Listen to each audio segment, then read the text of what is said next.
So as I'm going back in the house, I said, hey, man, if you need any water or anything, it's right here in the refrigerator. If you have to go to the bathroom because I'm going to be inside doing stuff, I said, we have here in the studio, because we do broadcast from our own property here. We have a 3-car garage.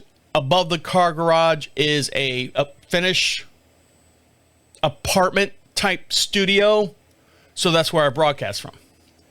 And I said, and it's detached from the house. So I don't want to, if I have to go to the bathroom, I don't have to walk downstairs, walk across the grotto, walk across back up to the house, and then into the bathroom. So there's a funnel that's in the wall out the window. I said, if you have to pee, use the funnel. You can use the funnel right there.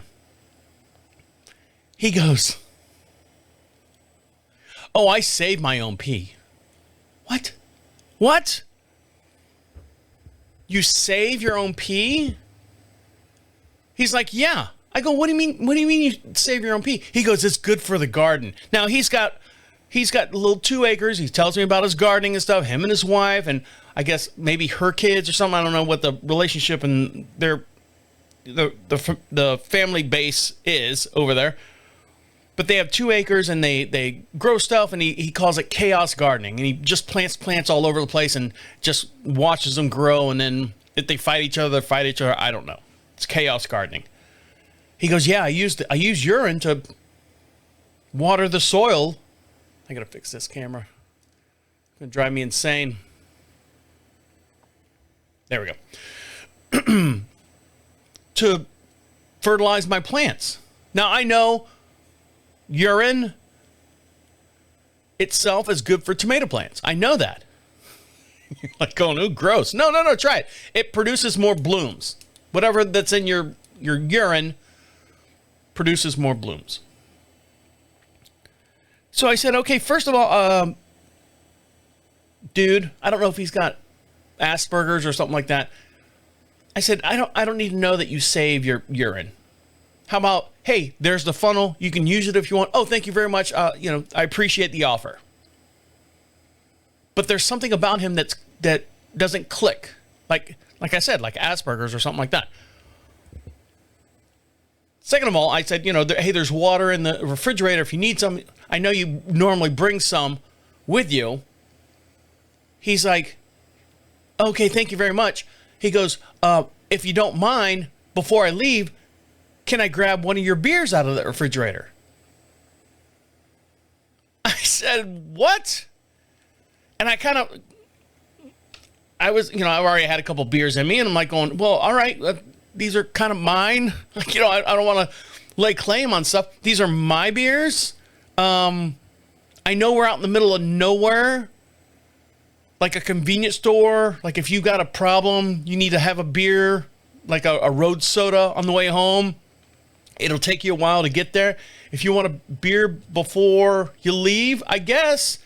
And what I did was, beers are in a box, case or whatever. I pulled one out and I set it up on the top of the thing. I said, here it is if you want it. I said, when you're all done for the day, here it is.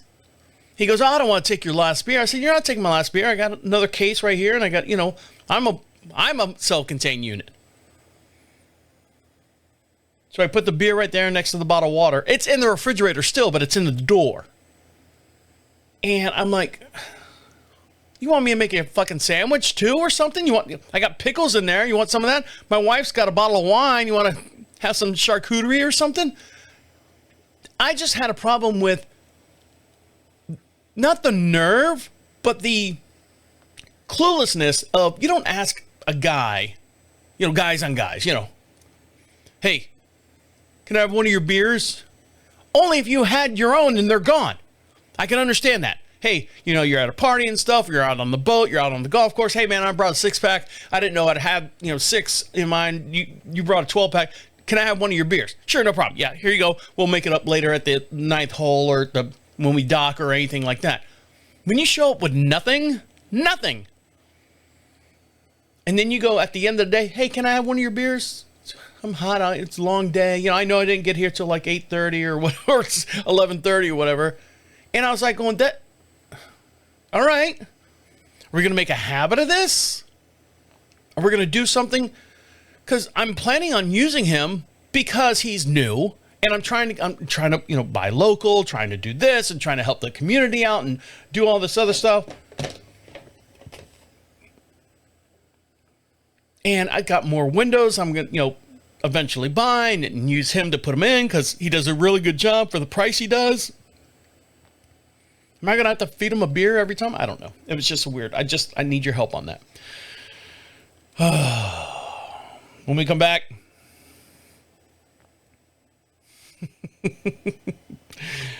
I know I bounced around all over the place. I apologize. Like I said, my wife's out of town. I really haven't had any kind of extensive conversations with anyone in the last 72 hours. No, literally. Like my dad. You okay? Yeah, okay. And that's it. But my neighbors, my new neighbors, the new neighbors, I'm going to fucking kill them. Because they're killing me. It's one or the other. They're going to die or I'm going to die. One of the two. And I'll dive into that when we come back. So stick around. I'll be right back. I told you my goal is one is to dump the trailer, my open trailer, full of branches. When I say branches, I'm talking branches. They're probably 4 to 5 inches in diameter. And, you got to chop them up a little bit and, throw them on the fire and let them burn and yada, yada, yada.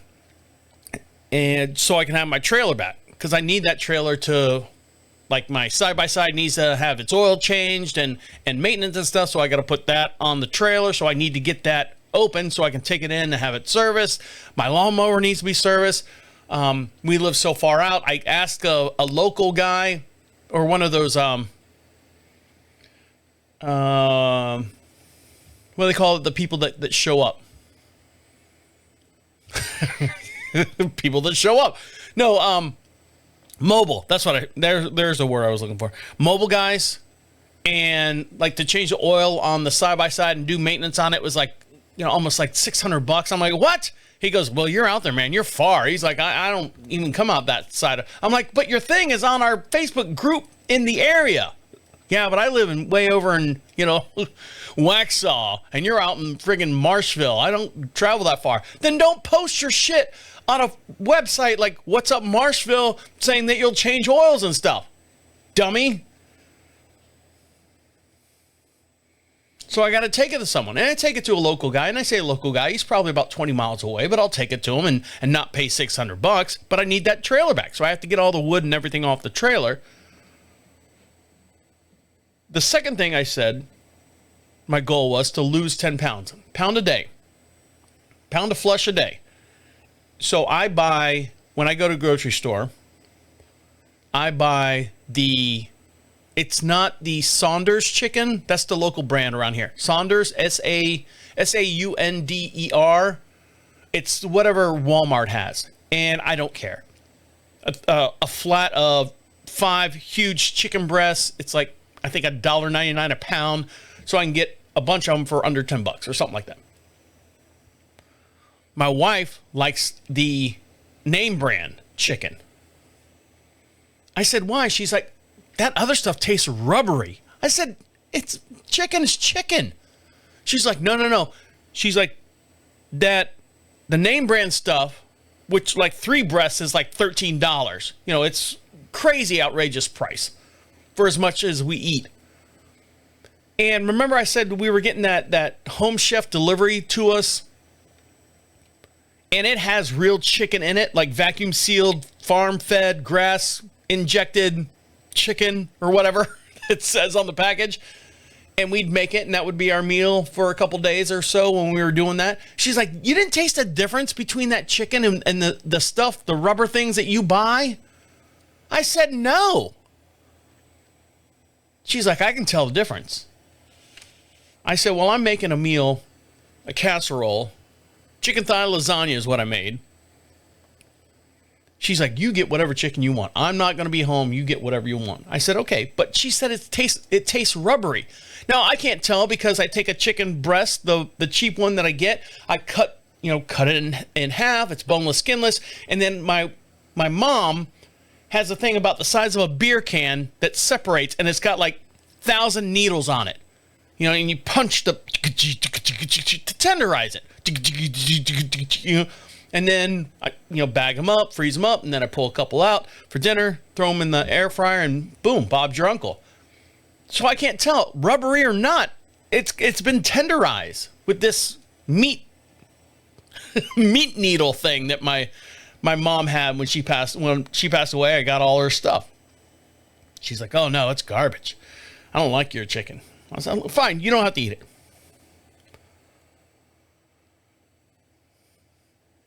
And another goal, like I said, I'm trying to lose 10 pounds. And my new neighbors, Angie and new Nathan. Angie, Travis. What are you doing, Travis? Come over here and see our chickens. Because they're raising chickens. And I told her, I said, "Hey, we have peaches on our tree. Come over and get peaches off our tree." And then, I guess, paying back, I don't know. It's totally unnecessary. She's like, "You ever had Tillamook ice cream?" I'm like, "No, and I don't plan on it because I know where this is going." "Oh, they got this one it's called peaches and cream. It's just like the peaches of the bread that your wife made us, and it was so delicious and stuff." And I go, "Yeah?" She's like, "Publix has it," because we do have a Publix up here, has it buy one, get one free. I'm like, "Well, that's good." She's like, "I'm going to get you one. What other flavors you like?" I'm like, No, do not get me Tillamook. I said, I know it's very, very good. I've heard stories about it. But it's goddamn expensive. An actual half gallon is like $8 or something stupid like that. So buy one, get one free. It's $4. They don't have it all the time, Travis. It's Tillamook. Tillamook is the best ice cream in the whole world. I said, "Fine, Angie. If you want to get me the peaches and cream, I'll try it." And she's like, "What's the other flavor?" I said, "I don't know, Moose Tracks or something like that. That's what I like." And I swear to God, she got me 2 half-gallon things of ice cream. I said, "Angie, do you not understand why I run 4 miles up and down your cul-de-sac street?" So and I told her, "Because I drink beer. I don't need any ice cream on top of the beer. I'd have to run another 4 miles on." And her husband's standing there laughing. I'm like, "Angie, you got to stop. You can't give me stuff like this, especially when my wife's out of town. There's no one else to eat it." So it's really good, by the way. I've been eating it for the last 3 nights. Yes, I know. It's delicious. I even bet one of my big spoon getting it out of there because it's thick. Oh yeah, it's thick. You get it in there and my spoon comes out like a heroin needle or a heroin addict spoon. And I'm like, "Oh, fuck." So today, I put my foot down after eating a full dish of ice cream last night. Mind you, covered with chocolate syrup. I threw away whatever was left. It's Monday morning. I'm getting ready for my run. I still got to get down, another 8 pounds. If you're watching me here on the video here, I look pretty good. I got my little shirt on. If you're watching this on the YouTube channel, my little shirt on. I look good. My mohawk. I had to cut my own hair today, so I hope I did well with my mohawk today. And of course, I shaved to get that gray off my face. I'm not there yet. I'm almost there. But what was left of the ice cream was barely enough to make a bowl.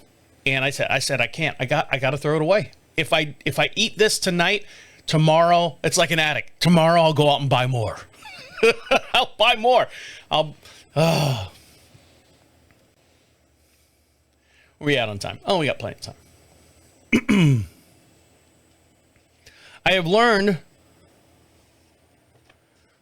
since my wife has been gone that I am not the favorite in the house as far as the cats go. I'm not the favorite. When my wife's home, we go to bed. In the middle of the night, one of the cats will come up, sleep right on my wife. The other one will sleep on the floor next to my wife, like on her side of the room. since she's been gone,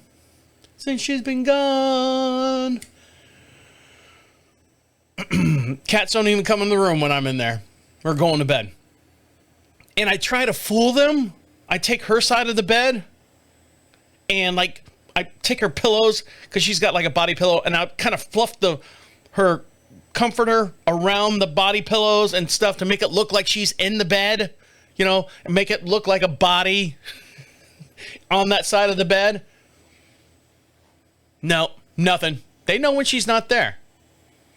And then they meow at me to feed them because no one else is feeding them.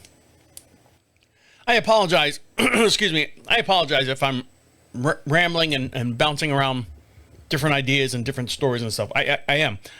I can feel it in my mind. I'm like going, I've got all this stuff to say. I've got all these things to talk about, but I haven't had anyone here to talk or, you know, kind of do like a dry run rehearsal on the show. Cause that's technically what I use my wife for, you know, talk to her, say, you know, hey, you know, this happened and this happened. You know, how do you feel? And I've got no one to talk to other than you guys. So I appreciate you guys having the patience and stuff while my wife is away. But I need your help on a lot of things.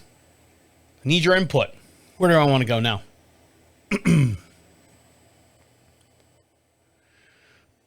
Let's talk about something simple, something we can all relate to.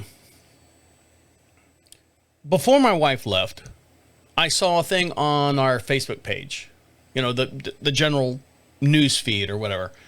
And it was a Christmas in July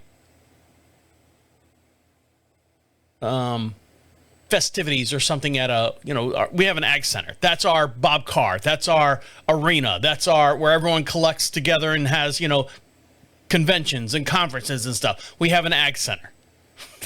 That's what we are.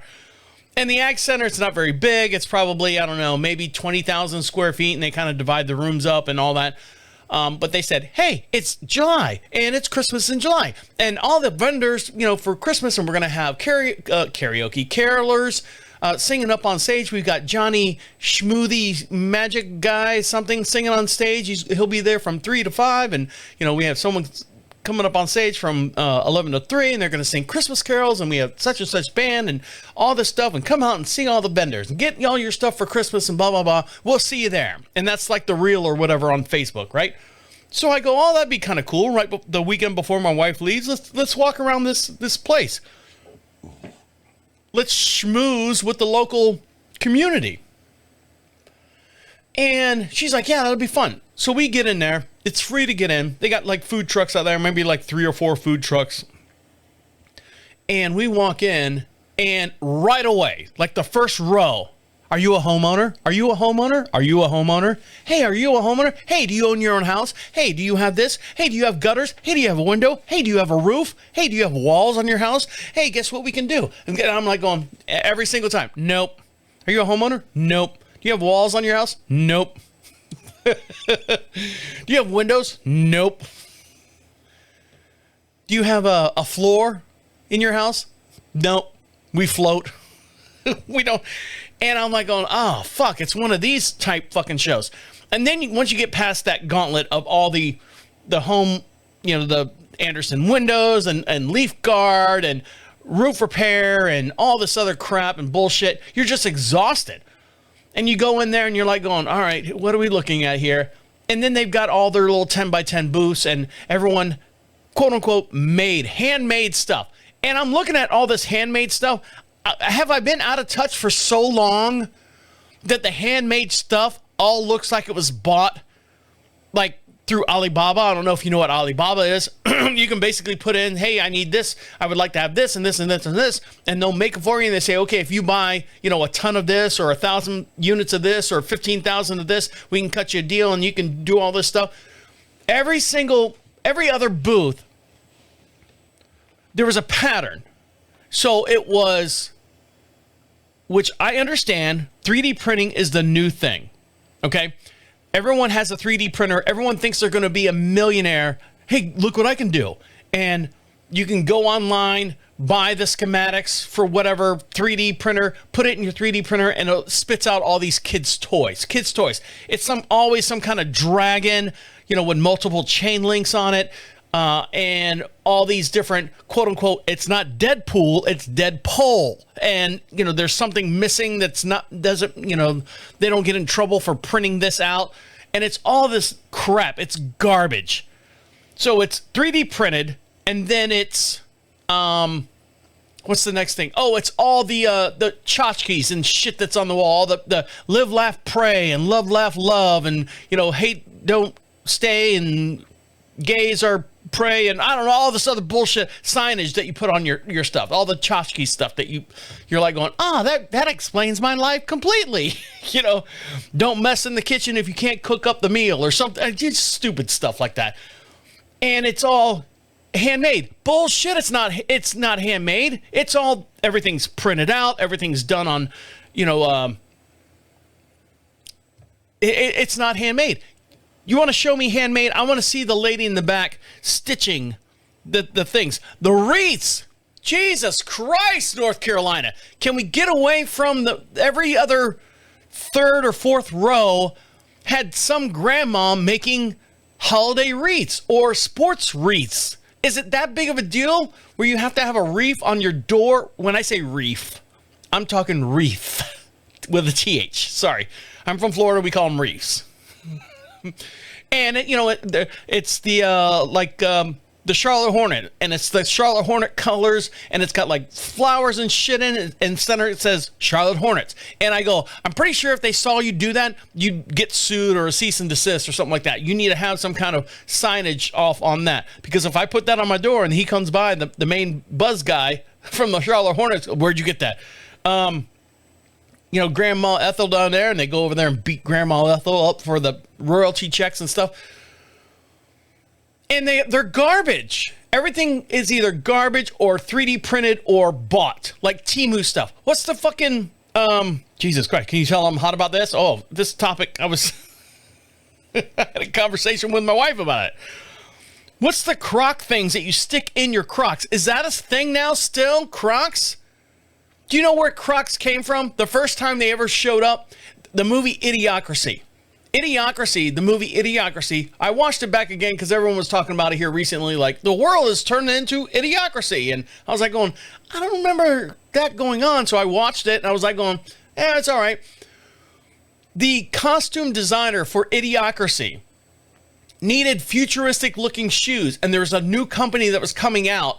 And they put in a bid, say, hey, look, these are the new shoes we want to sell and stuff. They're not really doing any well or very well. And they said, can you put these in your movie for free? And they're like, well, all right. Yeah. How many do you need? 10,000 or 20, whatever it was. Everyone was wearing Crocs. That's the first time Crocs made their big screen appearance, but they didn't call them Crocs. But that's where they kind of got first screen time on them. Look it up. Then you have maybe one or two people that are actually selling like cookies, like handmade, homemade cookies. One lady, I felt bad for her. She was young, probably maybe 31 years old. And we walk up to her table. Now, they've been open for maybe 3 hours, 4 hours maybe. And I walk up to her cookie table, and it's homemade cookies. And they're like, cellophane wrapped and individually sealed. She's like, hey, the only flavors I have left is these 4, the buttercream, and these 3. She's like, I honestly did not prepare. She's like, I did not bring enough. Everyone just bombarded my thing and bought everything I had. Yeah, you know why? Because it's fucking handmade. Everyone, I'm clapping and the microphone's clipping out. Because everything's handmade. The next handmade thing that I saw was a guy was making homemade, not right then and there, but you could tell he was making or made pork rinds, different flavored pork rinds, all that stuff. He was doing great. The other one was popcorn, flavored, exotic flavors or erotic flavors or however you want to frame it, of popcorn. But let me tell you something. The cookies, 2 cookies, about the size of an oatmeal cake, 2 cookies was like $11. Whoa. The pork rinds, a bag, like a potato chip bag, but it's, pork rinds, they fill the whole goddamn thing up. A whole bag was almost $13. the popcorn, the gourmet popcorn that they make right then and there, and you could see them, you know, it's like, all right, I can make whatever flavor you want, you know, and just, that was, I think, for a small bag, about the size of I don't know what the fuck bag you guys can relate to, a Ziploc bag, a quart container Ziploc bag. One of those was $5. I said, how the hell did this shit get so expensive? It's fucking popcorn. It's fucking pork rinds. Now, the cookies, yeah, maybe they took a little bit more custom care, but $11 for 2? I'm out of touch. And I told my wife, she's like, well, you want to get anything? I'm like, no, I don't need the 3D printed Stegosaurus dragon thing. I don't need that. I don't need the fucking wreaths. I don't need any of this live, left, pray. I said, let's go. This fucking place is, it's not homemade, handmade, whatever it is. So that was an experience. That was a big experience for me. Let me come back.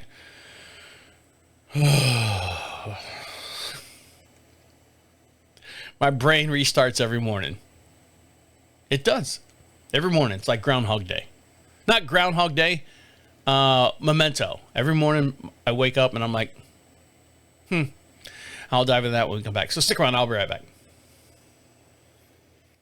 So just to give a short little recap, because I know I kind of beat you up there for a little bit. What do I need your help with?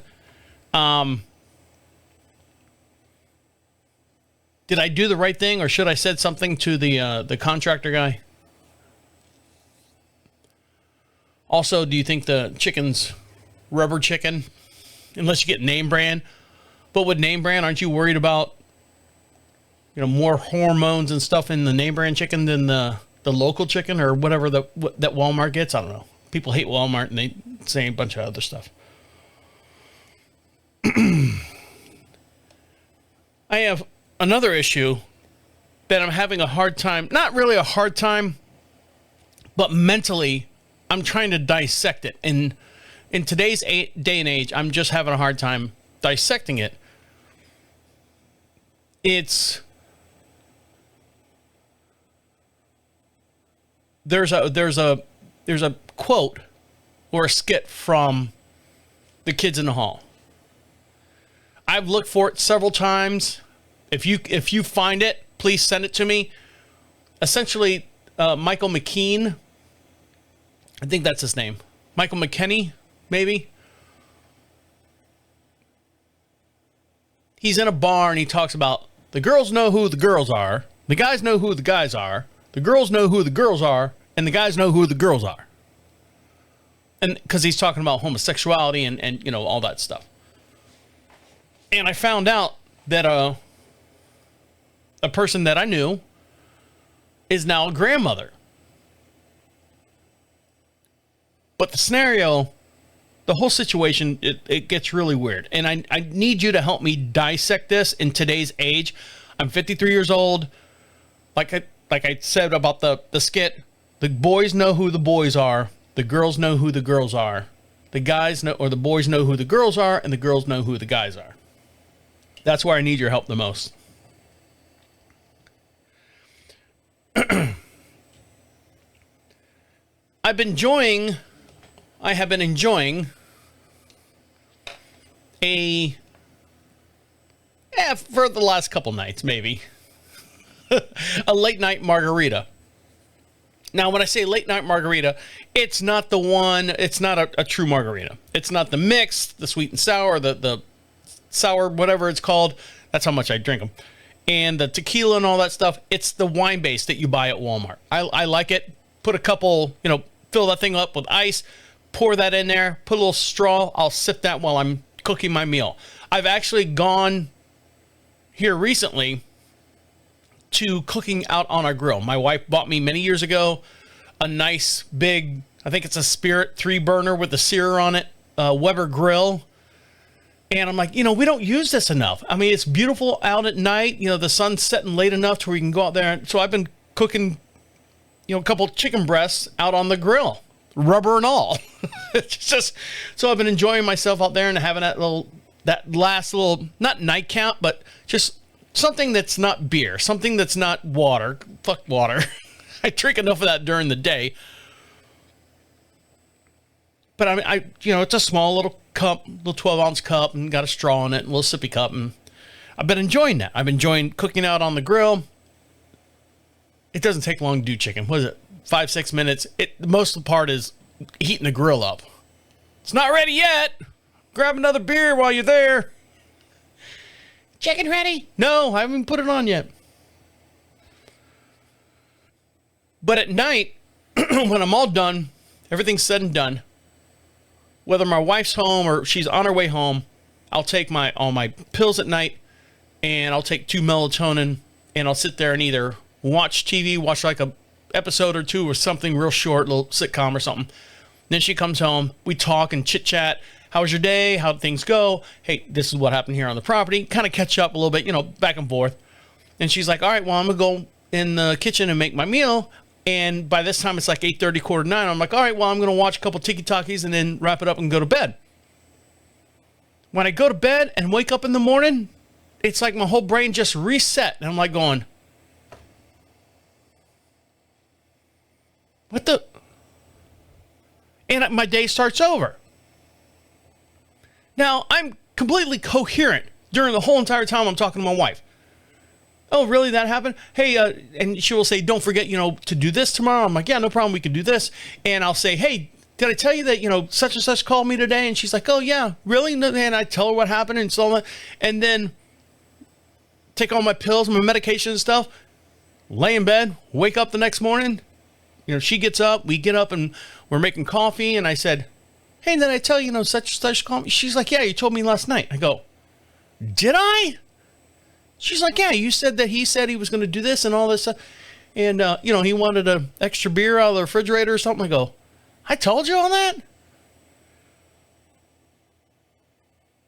Now, I don't know what it is, but my brain just kind of resets itself, just completely erases half the things I said for the last 10 hours and then picks back up in the morning on conversations that I've already had. I don't know. It's annoying. I'm noticing this more and more, even not drinking or not having a beer, not doing anything like that. I'm noticing it more and more. And I'm like, and my wife will do the same thing. Maybe it's something in the water. She's like, I don't know if I told you. And then I always go, probably didn't. She's like, no. She's like, did I tell you about this? I said, oh, yeah. You said this, and not to make her feel bad or anything. Like she's losing her fucking mind. I try to, no, yeah, you said about this. And she's like, oh, yeah, I remember now. Yeah, I remember you said that. My wife, when I say something, hey, did I tell you about this? She's like, yeah, 3 times, babe. If you tell me again, I'm going to hit you. No compassion at all. She's like, I'm fucking tired of this. You repeating yourself all the time. I'm like, babe, I'm sorry. I have thoughts in my head. I don't know if they come out verbally when people are around. That's where I'm getting with this. It's not that I forgot that I said anything to you. I forget if I verbally got a response out of you. So my brain resets. Or it doesn't reset, it just forgets. I don't know what it is. Where are we at on time?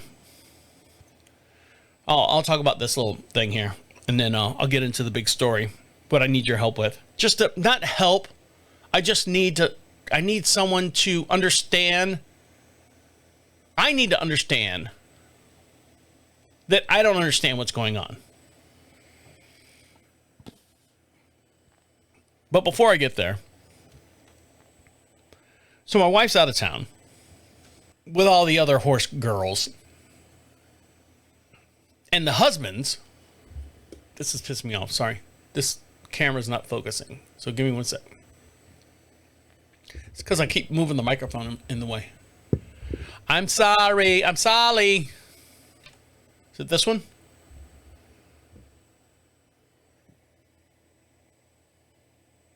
There we go. It's because the microphone gets in front of the way and a little behind the scenes there. So my wife's over in Germany, and I said, babe, do me a favor. I said, don't worry about me here on the property. I said, if something comes up, text me, or I'll text you. Other than, because there's 6-hour difference. I mean, completely, I'm sorry, I'm fixing the microphone here at the same time to make sure this camera doesn't pick it up. There's a time difference transcending between, here in Germany. She tried to explain it to me, and I said, so if it's 9 o'clock here, it's 3 o'clock there, but if it's 9 o'clock here, it's 3 a.m. there. She's like, yeah, so you might get a text like around 6 o'clock or 3 o'clock in the afternoon or 4 o'clock in the afternoon that, hey, I'm going to bed.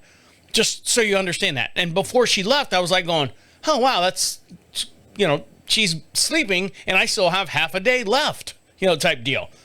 So we agreed just to text each other. Hey, good night.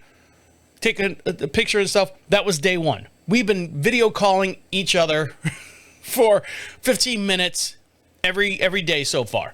And she's like, it's 50 cents a minute for these calls. And I go, then stop doing it, babe. She's like, but I miss you. She's like, this is the first time, if we think about our whole entire relationship, this is the first time she has been this far for this long away from me without, quote unquote, any contact in our whole entire 20 some odd years of being together.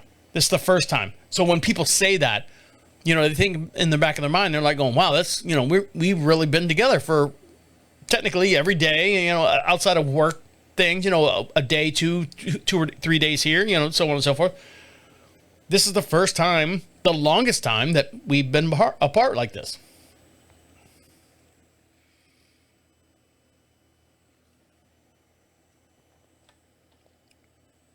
Before she left, I said, do me a favor. If you see big crowds of people, try to stay away from them. Germany's still a little rebellious. The youth that's coming up or, all that.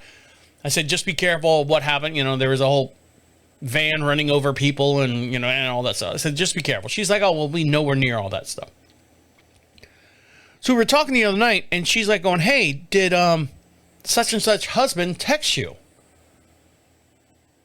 And I said, no, why?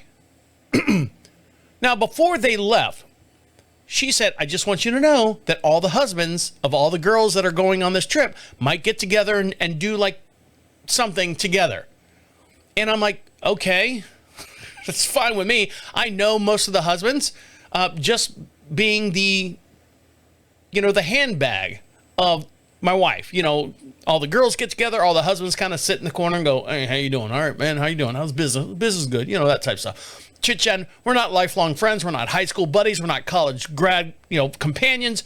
We're just, our relationship is just based on all of our wives know each other. Now, in the process of this, I'm the new guy, okay? They've known each other for a very, very, very long time. All the husbands know each other for a long time. All the wives and stuff. My wife is a new one in their party, and I'm the new husband in this party. That's fine. That's fine. I get along with them. I can hold my own. I can hold court if I need to. As far as, and I like every single one of them. Don't get me wrong. I like every single one of them. But my lifestyle is not the same as their lifestyle. And when I say that, I'll explain here. I know a lot of them listen to the show. Let me explain it. I'm not trying to be mean or anything like that. I'm not. I'm just saying that there's the way I look at things and the way I do things is different than, a community of people that have known each other for a very long time do their own thing. So my wife texts me and says, hey, have they reached out to you as far as, getting together this Tuesday, meaning tomorrow? We broadcast this show every Monday at 1 p.m. Eastern Standard Time. We're just outside of Charlotte, North Carolina, a little town called Marshville. I said, no, I haven't heard anything, but, that's fine. You said that they were going to do something. Maybe they're busy. I'm busy too, that type of stuff. I can fix this here. And, yada, yada, yada. She's like, oh my God. Well, hold on. Let me tell whoever, one of the wives. So I get a text, not even 30 minutes later, from the group, the guy group. Hey, we're going to get together on Friday. We're going to grill some steaks up and all that stuff. And I'm like, all right, cool. it's going to be at, such and such name's house. And I'm like, oh, man, I live so far away that it's, and I do so much here on the property with my wife being gone and my dad being incapacitated as far as doing anything here on the property. I can't just up and leave, at 6 o'clock or 5 o'clock in the evening to be somewhere, to drive an hour and a half, to go somewhere, to have a steak dinner, to relax and have, libations and be, a buddy and, sing, drunken songs over a piano, hidey hidey ho type deal, and then get in a car or a vehicle and drive all the way back an hour and a half to come back and be home. It does not work for me. Plus, I work Monday through Friday. I am nonstop, whether I'm in front of this microphone, in front of this computer, in front of these cameras that you're watching me here on, from Monday all the way till Friday evening. I'm in this studio or I'm outside doing something, not a whole lot because I got to be in here. It's a full-time job. I've got things that I have to do. I've got, anyways, everyone's got a full-time job. We understand that, Travis. I know, I'm not crying, woe is me. So I talked to my wife. She's like, are you going to go to this thing on Friday? Or go to this thing on Tuesday? I said, I didn't get a thing about Tuesday. I got a thing about Friday. She's like, oh, really? I go, yeah, just Friday, steak dinner and stuff. And I guess there's going to be a bunch of people there because if I have to bring a side, I got to bring a side for like another 6 to 8 people. I said, babe, I don't have enough time to go grab groceries for the house because I got to get them for my dad. I got to get them for me. I got to get them for the whole household. Feed, work, do the things, empty that goddamn trailer, make a side, and then drive an hour and a half to this party where all the guys are, because they all live somewhat close together. They live within 25 minutes from each other. And I don't want to say I'm left out. I appreciate it. I really do. I don't want to be the bum steer, but I wish I could go. On my own, I would not go. I'm not going. I'm just telling you right now. I'll have to text them tomorrow or something. He'll probably listen to the show and go, so you're not going, huh? All right, well, that's great. Oh, nope, not yet.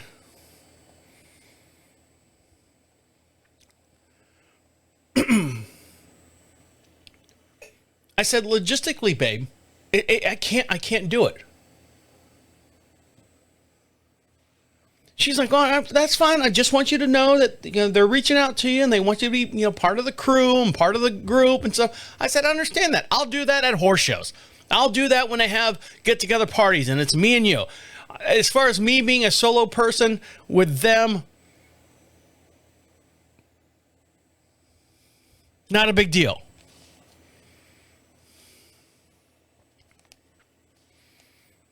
Don't get me wrong. I like them. I like them all.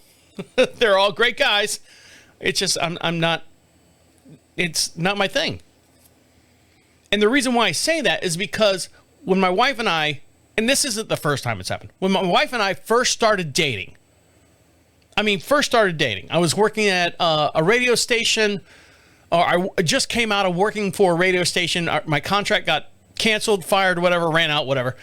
And I was working for a production company. So I was constantly on the road doing production like all over the United States. All her friends, they're all high school friends. They're all, together. They're all in the same, group and circle. They all grew up together. They all have, they all have boats. They all go hunting. They all do all this outdoor stuff. And my whole entire existence before that was just like radio production, entertainment, that type of stuff. So when I would hang out with her friends, when we first started dating, They'd all talk about, oh, I shot this kind of bear and I hit this kind of deer, and I took my boat out and the quadrilateral fell over and I had to get that, bilge pump and all this stuff. And I'm just sitting there drinking beer. I'm like, this is interesting. And then they go, so, Travis, you have a boat? And I'm like, nope. You ever been hunting? Nope. You ever done this? Nope. And then they would kind of like dissipate away from me and get in their own little cliques. And then my wife, when we first started dating, she's like, well, how'd everything go? I go, babe, I have no idea what half these guys are talking about. So in the same sense, now that we're married, and now granted, I do have a little bit of horse background because of the podcast shows and stuff, but they don't talk about horses all day long. They are in the same mindset that, horses cost a lot of money and we just write the checks for them. That's what the guys just assume. And they all come from different backgrounds, but they all have they're collective together. I'm not part of that collective. And I don't want to be forced into the collective, hey, they're inviting you to come over. You need to be there to be their friends. I can be their friends on the phone. I can text them, hey, you having a great day? Me too. All right, cool. Click, smiley face, shrug face, and then I go about my day and that's it. My wife feels like I'm missing out. I'm fine. Completely fine with it. I don't think bad. I don't think, rude or anything or you know what I mean. I'm good. I'm good. Let them be them and I can be me over here. But if they were closer by, I'd be right there on the front doorstep. Not an hour and a half away. Jesus. When we come back, I really need your help because I'm confused.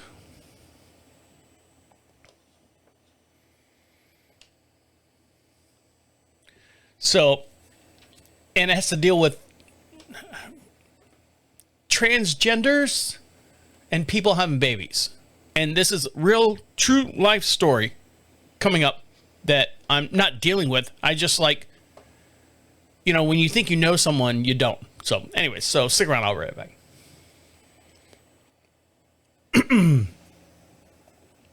So,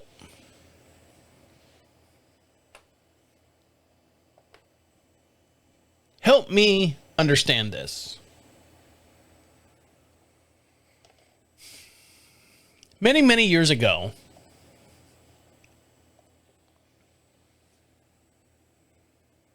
I just got done, well, not many, many years ago, I just got done telling you, but many years ago, I just got done telling you that I was in entertainment. Radio, DJ, nightclubs, MCs, all that stuff. I've done the underbelly, the night scene for many, many years. And one of the things that I had to do, I say had to do, was being a DJ at a strip club. Now, you always think of like the cliche strip club DJ, like, hey, coming up next, Veronica, hit the center pole. Let's get them long and dong and slice and dice and blah, blah, blah, blah, blah, blah. Before I got hired to work at a strip club, I had no idea what a strip club DJ did.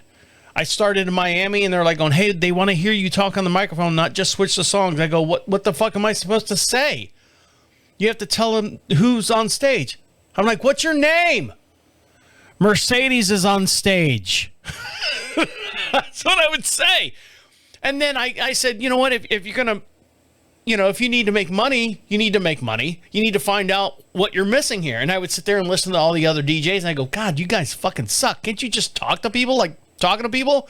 And I would say stuff like, hey guys, coming up next, Ashley. Yep, we just talked the other day. She just had a double bacon cheeseburger. So this set should go real well. All right, coming up next after that, I would do like my radio shtick on the microphone at a strip club, and we had a blast. Everyone had a great time. People would come in the thing to see me more than they would come and see the girls. I'd have guys and stuff sitting around the DJ booth, and we'd sit there and chit chat and talk and stuff. The managers, whatever club I was working at, they come over and hang out with me, and instead of watching the floor or whatever.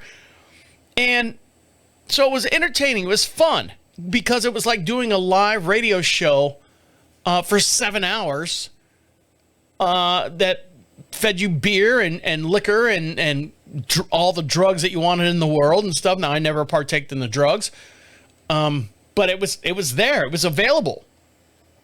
So I've seen the underbelly of the nighttime scenes. So one of the managers of the club that I worked at, he was an older guy, started dating one of the dancers. Now, depending on what club you worked at, they always had a rule that, if basically don't fuck the girls. You're the only guy in here. Don't fuck the girls. Barbacks, doorman, managers, DJs, all that stuff. If you're going to be part of a relationship, it needs to be what do they call it? One. That's it. One. The main rule was, if a girl left because of the relationship you were having, you were fired, no matter what position what you were in. So, for example, if the doorman was dating Ashley, who's up on stage having a double bacon cheeseburger, and they had a messy breakup and she quits the club, that doorman's fired because it's because of him that the club lost a girl. I thought that was a pretty fair rule to have. So I just made sure that I kept my nose clean, literally, and just kind of steered back and just kind of sat back and watched everything. Any relationship that I had was never in the club. Any relationship that I had with someone, because I was young, I was in my 20s and stuff, was outside the club. It never happened in the club. So I dated a couple people, you date someone, they go, "What do you do?" And I go, "Oh, I do this." And they go, "Oh, really?" And I'm like, "Can I go see you at work?" I'm like, no. I don't think you'd like that. So one of the managers at the club I was working at started dating a dancer. Now, I knew this dancer from third party. We kind of grew up, high school friends, knew each other and stuff. So she knew me, and we all knew the same people, and yada, yada. The manager was probably 15 years older than she was. They dated. They were hooked together. They moved in together. They loved each other. Everything was good. Everything was great. And they spent a lot of time. Then she quit. He got to the point where he's like going, you can't dance anymore. I love you so much. I'm tired of watching these guys. Believe me, this story gets great as it unfolds. Watch this. And he was not a good looking guy. And she wasn't the best looking girl, but she was okay. She's a split shift girl, if you know what I mean. Anyone that's worked in the clubs. So he said to her, "Hey, look, if we're going to be in this relationship, we're going to be together and we're going to be serious, you can't dance anymore. You can bartend, you can waitress, but no more taking off the tops and bottoms and dancing in front of people." So she agreed to do that.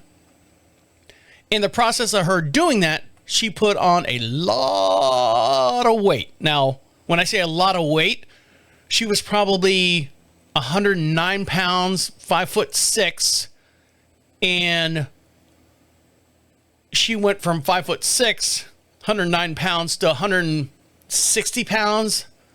I mean, she put on easily 50 some odd pounds, not dancing, probably not doing drugs. I'm sure he probably, nipped that right in the bud, but they were still together. Oh, there they are, Mike and, what am I going to call her? Mike and Tina. Let's say Mike and Tina. Mike and Tina. There's Mike and Tina. Always together. She'd come in. She'd bartend.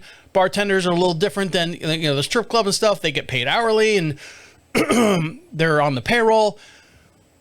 Well, the club got raided a couple times. Not raided. In Florida, they have to do like ID checks to make sure everyone's 18. You need to have records of everyone. Dancers technically are independent contractors, so they have to have their independent contractor license on file and up to date. The reason why I say she's a bartender, she's on payroll, she doesn't have to do that.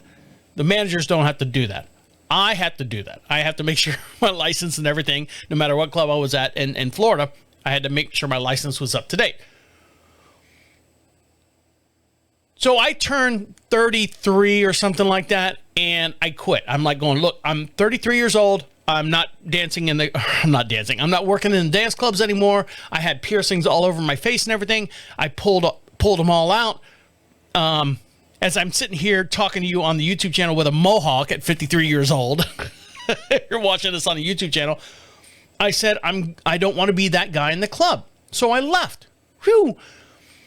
Went back, got into radio for a little bit more, worked for a production company, worked for them for several years, traveled the whole entire United States, and made a new career. You know, redid myself, rebirthed myself. In my mind, I thought the Mike and Tina were still together. They were still together. I get an application that comes across my desk because I was the warehouse supervisor for an Orlando branch of this production company. And it comes across my desk and it's the manager's name. And I go, all right, oh shit, it's fucking Mike. So I call him up. He comes in. I'm like going, hey, you're looking for a position to work in the warehouse? He's like, yeah. And he's like, holy shit, it's fucking Travis, my DJ. And I'm like going, holy shit, it's fucking Mike, my manager, my shift manager. Shoes on the other foot. You want a job? Yeah. What happened to you and Tina? We broke up after I left the club, and club shut down and got raided and got fined and took the owner to the jail and all that stuff. Everything just crumbled. He goes, so we're not together anymore. I said, oh, that's a shame. Fast forward to Facebook now. You can tell this is all before, I think 2005 is when Facebook came out. So I jump on Facebook because I'm on I forget what radio show I was on, and Facebook came out and I said, well, I'll just sign up for Facebook and see what happens. So I signed up and you can see all your friends and all that stuff. I found her. I found Tina. Tina, large woman, started dating a girl. When I say a girl, she was questionable. Tina was probably about 170, if not 185 pounds at 5'6", whatever I said before. Her relationship with Robert, quote unquote Robert was 119 pounds. And I'm like, and you know, 5'9" or whatever it was. And I go, she's dating a girl? Not only a girl, on Facebook was showing the transition of Robert going from being a female, getting injections, getting her breasts removed, getting all the stuff. Facial hair started coming in. There was pictures on Facebook where the breasts were gone. I don't know what happened down below. And then they've been together to this day now. We're talking, 2026 now. This is in 2009, 2010 that I saw all this happening. So this is 16 years. 16 years of this dancer, Tina, dating this now transition person. And I go, God, that's so fucking weird. Because Tina had a child prior to dating the manager. When they were dating, I think the child was like, 3 or 4 or something like that. Hey, don't forget, I got a child. Most dancers at that age, back in the day, I got a 4-year-old. I'm trying to put her through college. And I see them that pop up on Facebook, and there's the Tina and Robert are still together, and Robert has changed dramatically. Full beard, full manly looking, but it's kind of like that. What's it? Elliot. What's the girl that from Juno? You can tell it used to be a girl, but it's now a guy. Almost the exact same frame, exact same body, just that Tina's boyfriend's got a full beard or something like that, which is so fucking weird to see. So her daughter, back in the day, who's 4 years old, has now had a child. a baby. And I made a comment because they posted, Tina and Robert, we're happy new grandparents. Look at our baby daughter. And they hold it up to the camera. It's a newborn. I mean, barely eyes open and stuff. And I said, are you sure it's a boy or a girl?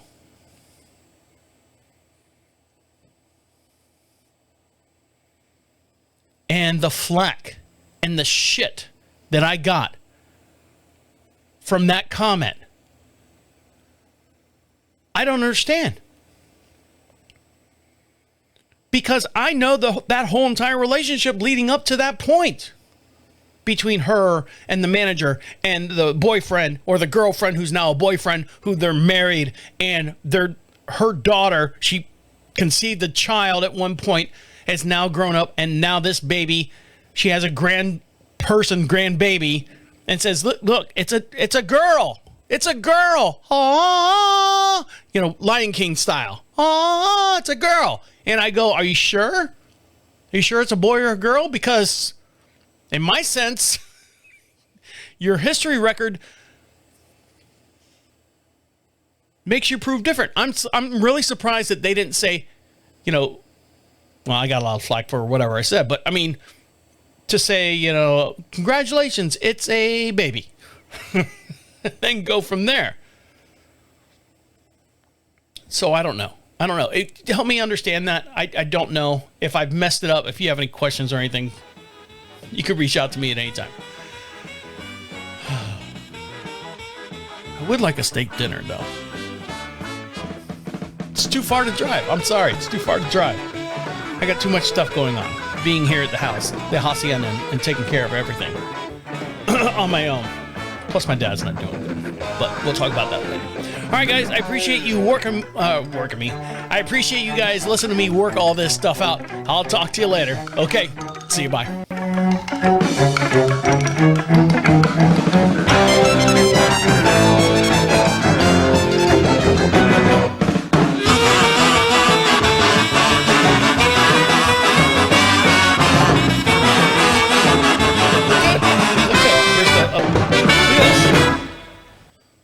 I look good. Getting there. I'm getting there. All right, guys. See you. Bye. Take care.